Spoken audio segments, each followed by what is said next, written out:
여러분, 인종이라는 이야기를 좀 들어보셨죠? 쉽게 말해서 흑인종, 또 백인종, 우리와 같은 그런 유형의 그런 사람들을 가리켜서 황인종이다라는 말로 사용합니다. 신체적이고 또 사회적, 문화적 특성을 살려서 차이가 인식되는 그 집단을 가리켜서 인종이다라고 일컫습니다.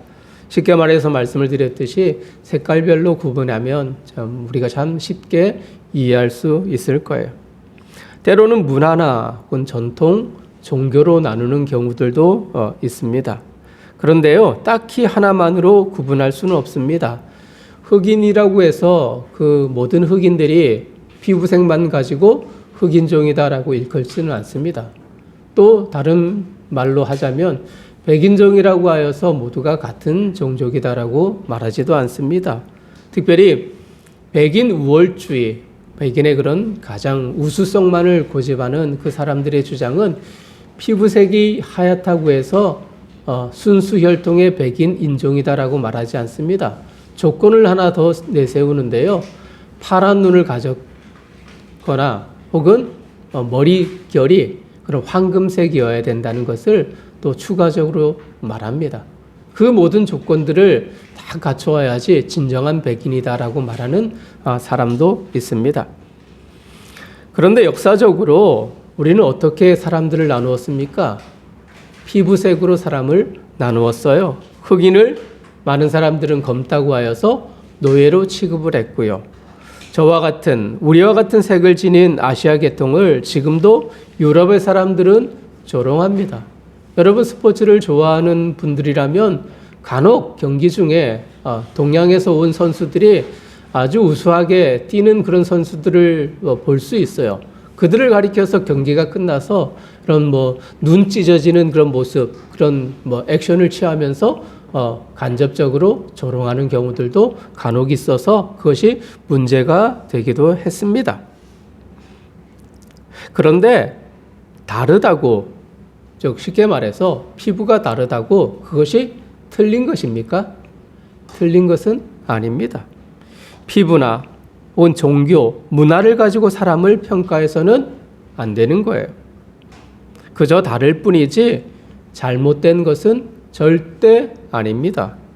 한 사람의 의견도 그러합니다. 의견 자체가 약간 상이할 뿐이지, 다를 뿐이지 그릇된 것은 아닙니다. 도리어 다른 생각과 의견이 그런 그 사회나 공동체를 더 높은 위치에, 진보적 위치로 나아갈 수 있는 결정적인 역할을 하기도 합니다.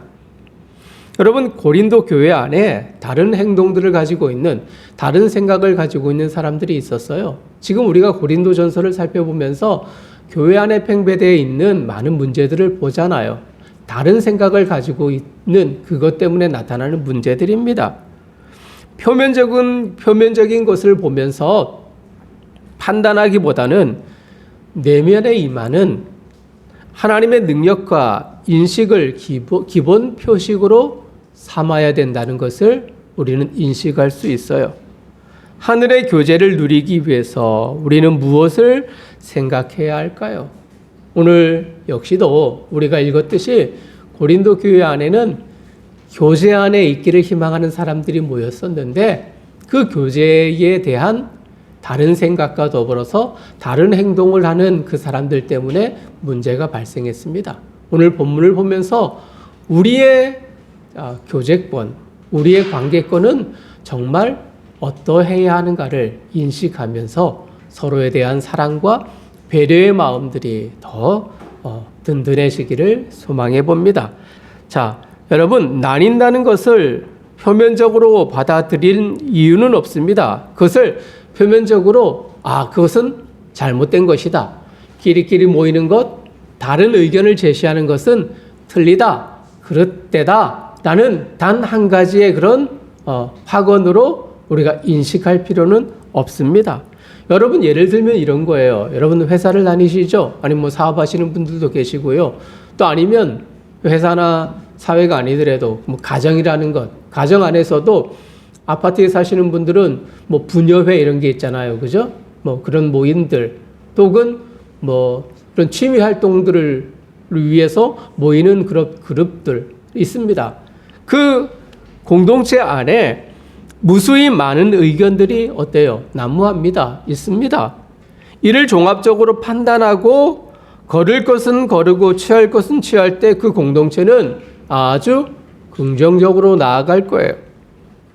여러분, 국회의원들이 있습니다. 쉽게 말해서 국회의원들 가운데서도 물론 무소속이 있고요. 정당이 없이 소속 없이 활동하는 국회의원들이 있지만은 대부분의 국회의원들이 그리고 야당 속해서 서로 대치되어져 있습니다.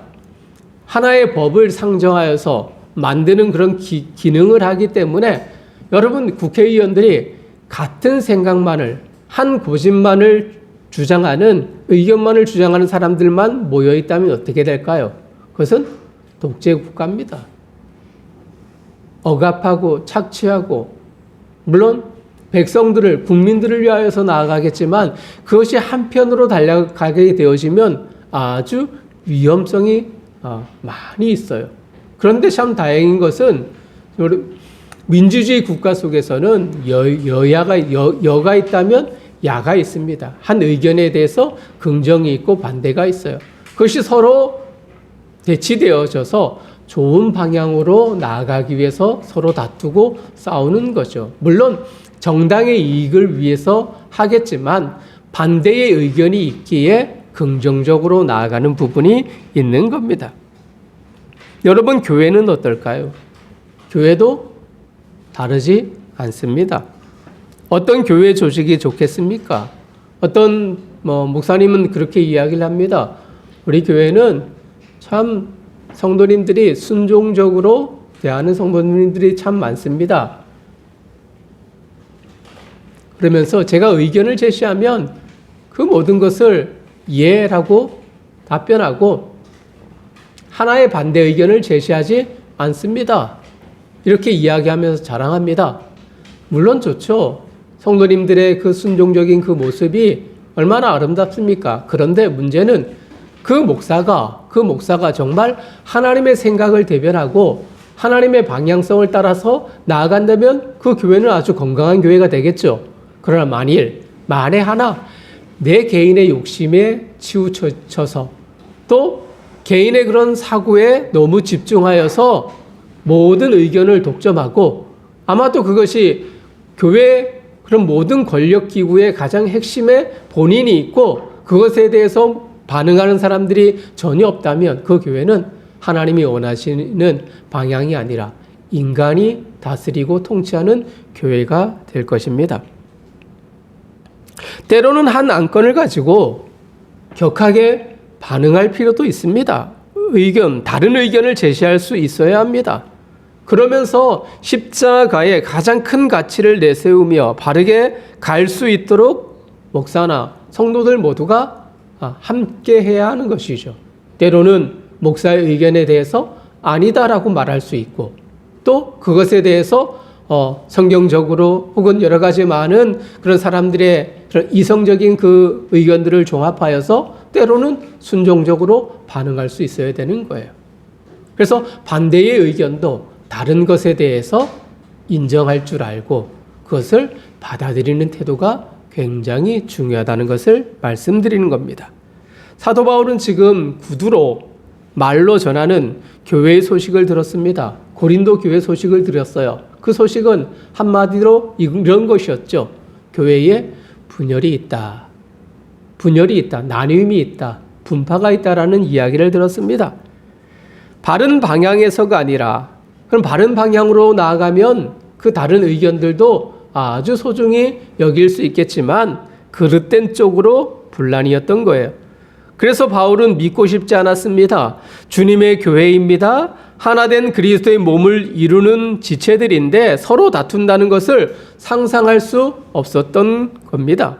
물론 교회 안에는 파당이 있을 수 있습니다. 분열이 있을 수 있습니다. 그것이 서로 견제하면서 하나님이 원하시는 건강한 교회를 향해서 나아가면 문제가 없을 텐데 그런 모든 파당들이 개인을 내세우고 자기 의견만을 고집하는 그런 파당이었기 때문에 문제였던 겁니다.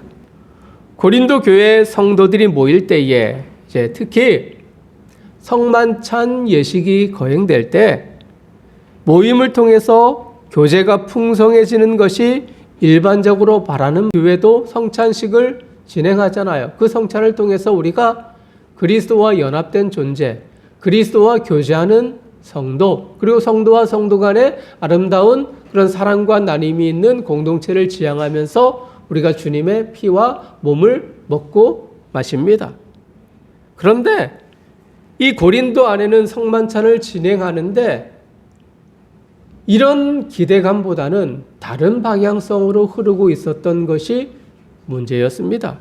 잘못된 관습을 뜯어 고치고 새로운 방향으로 나아갈 것을 모색해야 하지만 도리어 힘으로, 즉 자신이 가지고 있는 기득권으로, 인원수로, 물질로 약자를 몰아세우고 그릇된 것을 바른 것인 양 착각했던 것이 문제였습니다. 20절, 21절 말씀을 보십시오. 이 말씀을 참고해 보면 고린도 교회는 주일에 항상 모였습니다. 항상 모였는데 그때 빠지지 않는 의식은 떡을 떼는 성만찬이었습니다. 모든 성도님들은 각자의 음식을 가지고 와서 먼저 그 음식을 먹고 나누고 그리고 식사의 끝자락에 항상 빠지지 않고 거행된 것이 바로 성만찬 예식이었습니다. 이것을 가리켜서 주님의 만찬이다라고 부르잖아요. 여러분 여기까지는 좋습니다. 그런데 실제로는 주의 만찬과는 정반대의 광경이 연출되고 있었던 거예요. 교회 안에는 어떤 사람이 있습니까? 교회 안에는 부자만 있습니까? 아니잖아요. 그죠? 부자가 있으면 뭐 가난한 사람도 있고요. 나이가 젊은 사람이 있으면 나이가 많은 분들도 있고요. 남성도 있고요. 여성도 있고요. 또 신분의 격차도 있습니다. 지금은 뭐 우리가 각기 여러 가지 많은 사회 계층의 사람들이 모여서 예배를 드리지만 고린도 사회 1세기의 초창기에 그 문화를 생각해 보십시오. 거기는 신분의 그런 구분이 아주 뚜렷했습니다. 부자들, 소위 기득권, 권력층이죠. 그 외에 대다수의 믿는 사람들이 하층민들이었습니다. 힘이 없고요. 노동하고요. 노예의 사람들이 참으로 많이 있었습니다. 기득권의 사람들은 일과의 그런 것들도 좀 자유롭겠죠. 그죠? 하루의 일과가 일찍 끝나는 사람들입니다. 일찍 끝나서 일주일에 한번 모이는데 그 모임 시간에 일찍 갈 수 있겠죠. 그죠? 제가 본인들이 하는 일들이 별로 없기에 밑에 사람들에게 그냥 맡기면 되기에 모든 일과가 자유롭습니다. 그리고 또 자신들이 부유하기에 자신들이 각자 먹을 음식들을 가장 챙겨서 왔거든요. 또 나누어 줄 음식들을. 그 음식의 그런 퀄리티나 양도 어떨까요? 좀 많고 또 퀄리티도 질도 좋겠죠. 그것을 가지고 일찍 모임에 참석했습니다. 그런데 하층민의 사람들, 당시 고린도 사회에 교회 안에 존재하는 성도들의 그런 신분이 조금 밑에 있는 사람들이 많았거든요. 그들은 식사 시간 제대로 맞춰서 참석할 수가 없었습니다. 육체 노동을 했었고요. 또 힘든 일들을 감당했기에 또 시간의 그런 연장된 그 시간에 근무하는 그런 경우들이 많아서 그 정한 시간에 제때 참석할 수 없었고 또 가난하기에 충분하게 먹을 음식도 제대로 준비하지 못했습니다. 양도 적을 뿐더러 그 질도 굉장히 낮았던 거죠. 그런데 문제는 그 부유한 사람들입니다. 이 부유층의 사람들이 가난한 사람들이 좀 늦게 오면 그들을 위해서 배려하며 그 식사 시간을 좀 늦출 수도 있을 텐데 그렇지 않았다는 거죠. 식사 시간이 되기도 전에 자신들이 가지고 온 그 음식을 다 섭취하고 만 거예요. 그리고 늦게 온 하층민의 사람들은 늦었을 뿐더러 또 음식도 제대로 준비하지 못했기 때문에 어떨까요? 굶을 수밖에 없었던 겁니다. 이것이 문제였어요. 그 식사의 끝에 있는 성찬의 예식이 의미가 있을까요? 식사를 하고 다 하고 나서 맨 마지막에 주님의 피와 주님의 그 살을 먹는 그 성찬 예식을 진행하는데 그것에 대한 감격이 있을까요? 감격이 없습니다. 없어요. 은혜가 될까요? 은혜가 되지 않습니다. 서로 비난하고 말로는 못하죠. 왜? 그 교회 안에서도 사회의 신분이 좌지우지기 때문에 그들에 대해서 항의할 수 없기에 자신의 그런 내면에는 불만과 불평과 더불어서 그들에 대한 비난의 수위가 가득함에도 불구하고 말하지 못하는 그 고통 속에 성도들이 있었단 말이죠. 실제는 주님의 만찬으로 그런 이름으로 모였지만 자신의 만찬이 되고 말았던 거예요. 교제는커녕 절교와 다시는 얼굴을 마주보지 않겠다는 그런 다짐이 그 안에 서려 있었던 거예요. 바울은 격노합니다. 그리고 꾸짖습니다. 부자들의 교만한 행태에 대해서 하나님의 교회를 업신여기는 것이다. 또 다른 말로 빈궁한 자들을 부끄럽게 하는 행위다라고 오늘 본문을 통해서 사도 바울이 분노하고 그들을 향해서 비난의 화살을 감추지 않고 있습니다. 그러면 이런 문제에 대한 교회의 바른 지침과 사도 바울의 가르침은 무엇일까요? 그것은 주님께 답이 있습니다. 그 답은, 그 해결은 주님의 말씀에 있단 말이죠. 자, 다른 이들, 다른 생각을 가지고 있는 이들이죠. 가난한 사람들과 부유한 사람들의 생각이 같다, 틀리다, 틀리다, 다르다, 다른 것입니다. 이방인과 유대인들이 가지고 있는 생각이 또 각자의 틀리겠죠. 문화와 그런 성격과 그런 여러 가지 많은 것들을 따지고 보면 다를 수 있습니다. 이렇게 다른 사람들이 모인 그 교회는 무엇을 따라야 할까요? 말씀을 드렸듯이 주님이 가르쳐 주신 성만찬을 통해서 그 안에 담겨져 있는 주님의 그 하늘의 그 핵심을 통해서 다름이 아니라 같은 생각을 품도록 나아가야 합니다. 자, 먼저 오늘 성경은 이렇게 이야기를 합니다. 성만찬에 대해서 이야기를 하는데 사도 바울이 언급을 하는데 어디에서 기인하는가? 출처가 무엇인가? 이것을 말하죠. 자, 성경은 이렇게 이야기합니다.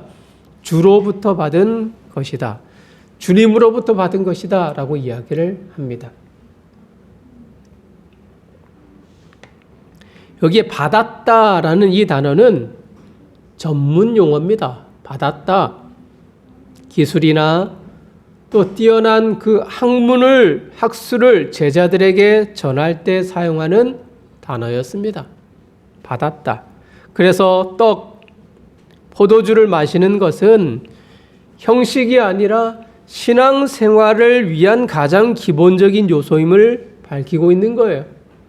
누구에게 받았느냐? 중요하죠. 누구에게 받았느냐?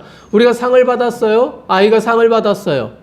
자, 누구에게 받았는가가 중요하죠. 담임 선생님에게 받았느냐? 그보다는 누구에게 받는 게 더 낫나요? 학교 교장 선생님께 받는 게 낫죠. 자, 교장 선생님께 받는 게 낫습니까? 아니면은 교육청, 교육감이라고 이야기하나요? 교육감을 통해서 받는 것이 더 나을까요? 당연히 후자겠죠. 그것보다는 국무총리, 더 나아가서는 대통령상을 받는 것이 더 낫습니다. 사도 바울은 이야기를 하면서 성만찬 예식이 누구에게 기인하느냐? 교회 목사? 아니다. 당시 고린도 사회를 통치하고 있는 청도? 아니다. 우리의 생명의 주 되신, 우리를 다스리시고 우리를 창조하시는 주님께로부터 받은 것이다. 이 사실을 잊지 말아라. 사도 바울이 이야기를 하는 거죠. 우리가 함께 교제권을 형성하고 서로 나뉘고 함께 하나가 되기를 위하는 하나님의 마음이 이 성만찬 안에 담겨져 있다. 그런데 너희들은 그렇게 하지 못하고 있다는 것을 간접적으로 시사하고 있는 거죠. 두 번째는 성만찬을 하나의 드라마, 하나의 그림 언어로 설명하고 있습니다. 자, 배경이 어떤 것입니까? 배경이 이스라엘 백성들의 출애굽 사건을 그 모티브로 하고 있습니다. 이스라엘의 첫 구원의 사건이 출애굽 구원을 기념하면서 종말 때의 출애굽 구원의 재현을 기대하게 만듭니다. 즉 예수님의 죽음이 곧 죄와 사망으로부터의 구원이라는 이야기죠. 이는 주님의 재림 때에 완벽하고 흠이 없는 영원한 삶을 의미하는 거예요. 음식은 우리들에게 생명을 가져다 주죠. 음식이 없으면 여러분 먹지 못하면 사람은 어떻게 되나요? 죽습니다. 물을 마시지 못하면 죽듯이 음식도 같은 기능을 합니다. 특별히 피라는 것은 구약 관점으로 보면 생명을 상징하는 거예요. 떡을 나누고 잔을 마시는 것은 하나님 나라의 생명잔치를 상징적으로 표현하는 것입니다. 하나의 그림 언어로 상상할 수 있는 출애굽 그 과거의 사건을 묘사하면서 미래의 영원한 구원을 그려내는 그것이 바로 성만찬 예식이었던 거예요. 주님이 우리에게 생명을 주었듯이 생명, 그 구원의 구원, 공짜로 받은 이 구원, 그러면 감격하고 이 구원의 감격을 서로 나누는 것이 마땅한데 그들은 그렇게 하지 못했다는 거예요. 그리고 떡과 잔의 의미, 말씀을 드리지 않아도 여러분 이해할 겁니다. 성만찬 예식 때 항상 빠지지 않고 등장하는 것이 떡과 그런 포도주에 담겨진 상징적인 의미입니다. 이 성만찬은 주님이 재림할 때까지 출애굽의 드라마를 기억하고 주님이 친히 자신의 몸과 피를 던지면서 구원해 주신 은혜를 생각하고 영원한 구원을 노래하며 지켜야 하는 거룩한 교제였던 거예요. 하나님과의 교제고 이웃과의 교제였던 겁니다. 그런데 성만찬 예식이 진행되는 그 순간에 사람들이 어떤 마음을 가지고 있나요? 불편한 마음을 가지고 있는 거예요. 서로 배려하지 못하고 자신의 것만 챙기는 그 이기적인 그 행태를 보이는 사람들을 때로는 비난하고 또 부자들은 없는 사람들을 하대하는 그런 인식이 팽배했던 거예요. 이런 가운데의 성만찬식이 그 예식이 어떤 의미가 있는 겁니까? 그래서 사도 바울은 주님이 제자들과 최후의 만찬을 진행했던 그것을 다시 한번 언급하면서 그들의 문제를 이야기하고 있는 거예요. 해답은 누구에게 있다고요? 주님께 있다. 주님의 가르침에 있다는 것을 그들에게 다시 한번 교훈하고 있는 거죠. 고린도 교회의 성도들, 합당치 않게 참여하는 그 사람들을 보면서요. 교회를 업신여기고 빈궁한 자들에게 절제 없이 무례함을 범하는 그 이들입니다. 가졌다고 여기는 그들을 지금 사도 바울은 비난하고 있는 거죠. 교회의 기득권을 가지고 힘을, 영향력을 바라는 이들, 그 잘못된 방향으로 흐르고 있는 그들에게 진정한 주님의 가르침을 다시 한번 깨우쳐주고 있습니다. 사랑하는 성도님들, 그러면 어떻게 해야 할까요? 어떻게 해야 할까요? 이 가르침을 받았다면 잘못된 흐름들을 우리가 이해하고 또 그들이 이해하고 주님의 가르침을 바로 받았다면 이제는 그것을 온전한 삶에 반영해야 될 거죠. 사도 바울은 아주 간략하게 두 가지를 언급하고 있습니다. 지침을 이야기하고 있죠. 자, 33절 말씀을 볼까요? 바울의 권면인데요. 자, 하나, 어떻게 해야 되느냐? 기다려야 한다 말합니다. 약자들을 위해서 참고 인내해야 된다는 것을 말합니다. 좀 늦게 오는 사람들, 굶주린 사람들을 위해서 그들을 배려하여서 조금 배고프더라도 참고 기다릴 것을 그들에게 이야기하고 있어요. 이것이 진정한 사랑이지 않느냐. 또 두 번째는 34절에 만일 기다릴 수 없다면 먼저 집에서 먹고 오너라. 이것입니다. 먼저 식사를 하고 오너라. 그리고 기다리면 배고프지 않잖아요. 이것이 사도 바울이 아주 간략하게 가르쳤던 지침이었던 거예요. 사전의 불편함을 해결하도록 말하고 있습니다. 이 모든 것을 종합해 보면 배려라는 단어로 우리가 설명할 수 있을 거예요. 나에게만 아니라 상대방의 유익을 구하는 것. 이것이 배려잖아요. 상대방의 편리를 도모하고 유익을 추구하는 모습입니다. 주님이 모든 것을 주셨듯 겸손과 사랑의 그 미덕으로 품고 또 품어야 함을 강조하고 있는 거예요. 이것이 의미 있는 참 교제인 겁니다. 다를 수 있어요. 그런데 그것을 가지고 틀렸다라고 말할 수는 없습니다. 그죠? 그런데 그 다른 것이 종합적으로 판단하여서 바른 방향으로 나아가야 되는데 내 것만 옳고 다른 사람들이 틀리다고 여길 때 그리고 그 힘의 그 균열이 무너져 버릴 때 그 공동체는 위험성에 빠질 수 있는 겁니다. 있는 거예요. 내 생각과 견해를 강력히 피력하고 또 주장하기보다는 그것을 조금 낮추면서 주님이 원하시는 답이 무엇일까? 주님이 진정 말씀하시는 우리의 삶에 필요한 그 덕목이 무엇인가를 배려하면서 다른 사람의 생각도 듣고 내 생각도 같이 그 안에 조명하면서 서로 유익된 방향으로 나아가는 것이 건강한 공동체를 지향하는 모습인 것입니다. 말씀을 마무리합니다. 지난주에 한 분을 만났어요. 중국 오지 선교사님입니다. 코로나19 때문에 이제 많은 선교사님들이 국내로 들어왔지 않습니까? 그분도 역시나 들어왔습니다. 그분이 중국 오지 선교사로 가게 된 계기가 뭐냐면 국내 목회를 잘 감당하셨는데 하나님으로부터 이 통역, 방언 통역의 은사를 받았습니다. 중국어를 하나도 할 줄 모르는데 방언의 은사로 인해서 중국어를 회화할 수가 있어요. 중국어를 모르는 사람이 회화할 수 있었고 읽고 쓸 수 있는 그런 은혜를 체험한 겁니다. 이것이 하나님의 뜻인 줄 알고 한국 목회를 다 그만두고 수십 년 전에 중국 오지로 그것도 산 속에 있는 그 오지 마을만 찾아다니면서 선교를 하셨던 분입니다. 근데 다시 들어가기로 다짐하고 올라왔습니다. 그분과 이제 교제를 하면서 이런 이야기를 해줍니다. 한국 그 성도님들과 중국 그 현지에 있는 선교 현지에 있는 사람들의 신앙의 태도가 많이 다르다. 그것을 이야기를 해주면서 한 가지 예를 들어서 이야기해 주더라고요. 한 마을에 산지에 있는 한 마을에 이제 그 마을 전체를 전도를 하고 교회 공동체를 세웠습니다.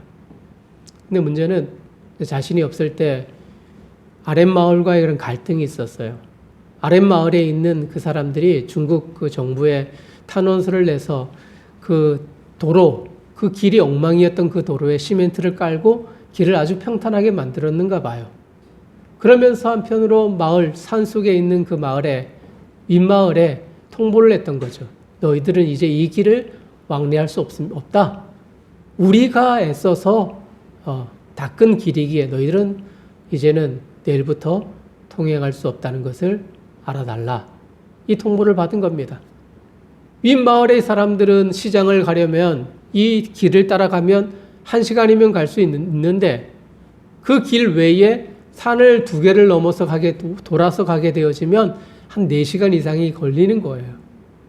어떻습니까? 마음이 분노에 가득 차잖아요. 그래서 마을 사람들을 모아놓고 회의를 한 거예요. 우리가 이 사태에 대해서 어떻게 대응을 할까? 많은 사람들이 우리가 참을 수 없다. 낫을 들어라. 도구를 들어라. 전쟁이다. 그러면서 다음 날 함께 싸우러 가자라는 그런 의견들이 팽배했던 겁니다. 많았던 거예요. 그런데 족장이었던 이 부족의 가장 엘더였던 이 사람이 선교사님이 가르쳐 주었던 그 말씀이 생각이 나더래요. 갑자기 내 원수를 사랑하라. 이 이야기를 들은 겁니다. 그래서 본인은 정말 사랑하고 싶지 않은데 미워하고 원망하고 정말 이 힘 가지고 압력을 가하여서 그 사람들을 무력화시키려고 하는 그런 마음들이 참 많이 있는데 이 선교사님이 가르쳐줬던 하나님의 말씀에 순종하기로 다짐을 했어요. 그래서 마을 사람들을 다 설득하고는 아랫마을의 대표를 찾아가서 실은 내 마음은 당신들을 용서하고 싶은 마음이 없습니다. 그러나 내 마음 속에 우리가 믿는 하나님, 그 하나님이 사랑하라라는 그 말씀 때문에 기꺼이 사랑하겠노라 결정을 했습니다. 우리가 이제 이 길을 다니지 않겠습니다. 돌아서 3시간이 걸리든 4시간이 걸리든 돌아서 가기로 결정했습니다. 하고 올라왔습니다. 그런데 하루가 지나자 연락이 왔어요. 아랫마을에서 연락이 왔는데 내일부터 당신들 이 길을 다니십시오. 이런 연락이 왔던 거예요. 하루 말미를 요구한 것은 돌로 막았던 그 길을 다시 여는 시간, 그 시간을 달라는 것이었어요. 하나님 말씀에 순종하고 마음에 내키지는 않았지만 순종했더니 하나님이 하셨다. 하나님이 답이었구나. 하나님의 원리가 참 세상에 그런 모든 것을 뒤바꿀 수 있구나라는 사실을 깨달았던 거예요. 그러면서 한국의 사람들은 상황과 환경을 너무나도 많이 강조한다. 그것에 주목한다. 하나님의 말씀은, 하나님의 원리는 원리일 뿐이지 우리 삶에 전혀 도움이 안 된다는 것이 한국 신앙인들의 게으른, 그리고 바람직하지 못한 그런 믿음의 모습이다라는 것을 이야기를 하면서 우리의 삶은 언제나 하나님의 이끄심과 하나님의 원리를 따르는 것이 진정한 신앙의 모습이다라는 것을 이야기를 했습니다. 그래요. 일치되는 목소리만 있었다면 그리스도의 복음, 사랑, 순종은 의미가 없을 겁니다. 소수의 의견, 그것을 수용하고 또 기쁨으로 그것을 받아들이면서 하나님의 원리를 따를 때에 진정한 공동체에 힘이 있었고 하나님의 복음이 더 효과가 있었다는 것을 우리가 느낄 수 있는 것입니다. 고린도 교회 왜곡된 성만찬, 교제의 아픔을 봅니다. 우리 안에 진정한 하나님의 사랑이 나눔이 있는지를 우리는 함께 보아야 할 줄 믿습니다. 나눔과 분열도 나름 장점이 있고 바른 방향으로 흐르도록 노력해야 하겠죠. 그리고 다른 이를 배려하고 사랑하는 태도의 교제, 나눔이 있어야 할 것입니다. 무엇보다도 내 생각과 내 경험과 환경을 내세우기보다도 하나님이 원하시는 성경적인 답이 무엇인가를 바라보면서 그 안에 내가 버릴 것은 무엇이고 또 다른 사람의 의견을 취할 것은 무엇인가를 생각하면서 진정한 하늘의 교제가 우리 공동체 안에 그리고 사회에 우리 한국 교회 안에 풍성해져야 할 줄 믿습니다. 사랑하는 성도님들, 오늘 가르침을 통하여서 우리 공동체가 하나님이 원하시는 아름다운 교제의 역사가 풍성해지기를 소망하고 그렇게 기도하며 나아가는 모든 성도님들 되시기를 주님의 이름으로 축복합니다.